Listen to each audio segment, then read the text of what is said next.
Hello everyone. If you are also a chai lover and you are making the same mistake, you're on your weight loss journey and having the same one biscuit, one funky of namkeen, then you are doing it wrong.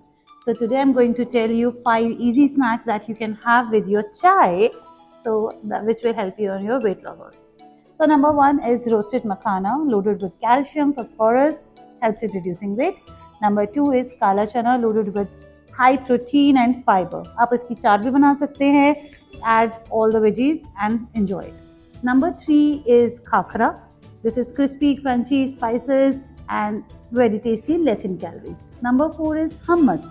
Hummus ले सकते हैं आप, साथ में less in calories, high in protein and fulfilling.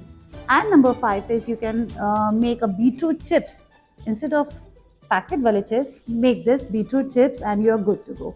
Enjoy it and have a safe weight loss.